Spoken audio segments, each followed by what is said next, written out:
In his 1869 book, Culture and Anarchy, the British writer and poet Matthew Arnold expressed his fear that his contemporary capitalist society, we're talking 1869 here, his contemporary capitalist society was on the positive side capable of creating infinite commodities, as he called them.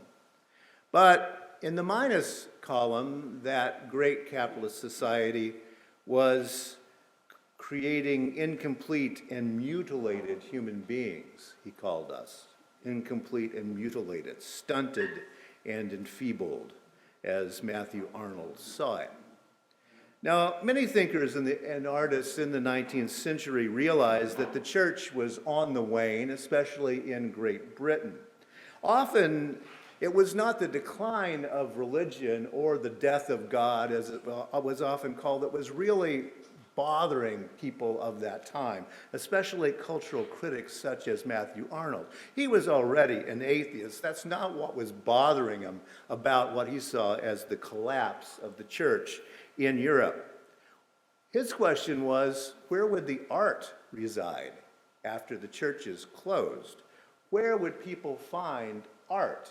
Because, you see, in Christendom, the Europe of the time, that's where you went to see art. That's where you went to hear art. That's where art was. If people stopped going to church, where would they go?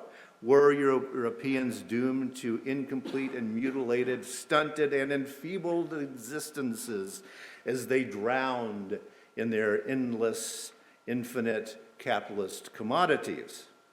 Isn't our focus nearly always on the socioeconomic, after all? In our lives. What do we hear? We hear how Wall Street is doing.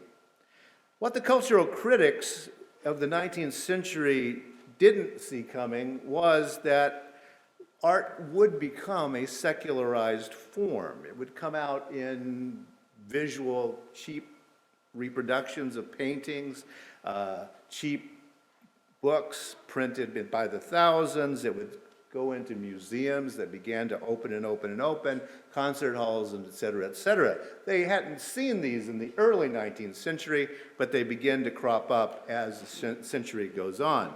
No, art no longer exists as a captive of the churches.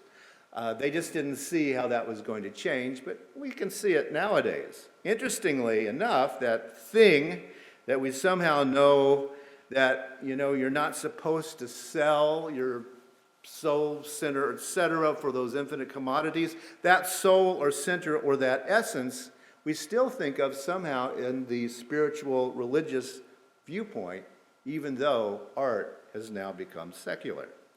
What was going to be missing if churches closed down, they were wondering. The 19th century artists and critics ask, where will the poetry live? Where will the art be?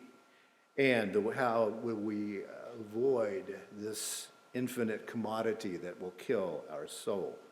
Now, all these years later, we have this thing that nowadays we're calling spiritual but not religious. And that didn't come from nowhere. That seed was planted, I think, in the 19th century. It's the folk wisdom answer to that either-or thinking of, is it religion or science? Got to be one or the other. No, it doesn't have to be that one way or the other, and I think most people have kind of figured that out. As I see it, spiritual but not religious is a shot at a both-and kind of expression, science and art, science and religion. We're not going to exclude either of those, and if our church systems say we've got to, we're going to leave and go be spiritual but not religious. The dialectic itself is what is being mistrusted, this either-or kind of thinking, I think. Why would we compare and contrast science and the arts, or science and religions? The spiritual but not religious folks are asking that question. Spiritual but not religious looks at both the Nobel Prize laureate scientist, smart person, I think I'll listen, and the Pope in Rome, smart, yeah, maybe I'll listen. But neither of them are the boss of me. I will make my own spiritual decisions. And that's kind of Protestantism in a nutshell. It's what Protestants have been doing since way back in the Reformation period. The logic of Protestantism is schism and splintering. That's what Protestants do. We splinter, we schism, we doubt, we say that can't be right, and it's a destructive acid that just keeps eating away, eating away, eating away, until eventually you get to humanism.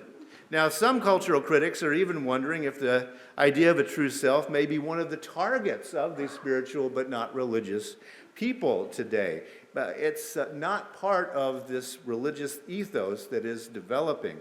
Many people are discovering in our information-saturated reality not a true self, not a true center, but a fluid identity narrative. This is the new catchphrase, a fluid identity narrative. I change all the time according to what I'm seeing and what I'm watching.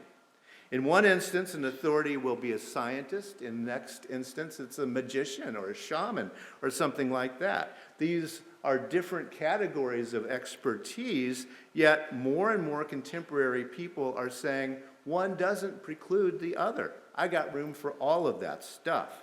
This acceptance of categories, while dismissing the relevance of categories, appears to me to be the future of that, what we're going to call spiritual but not religious. I will dismiss all categories in my own way of thinking, people are saying.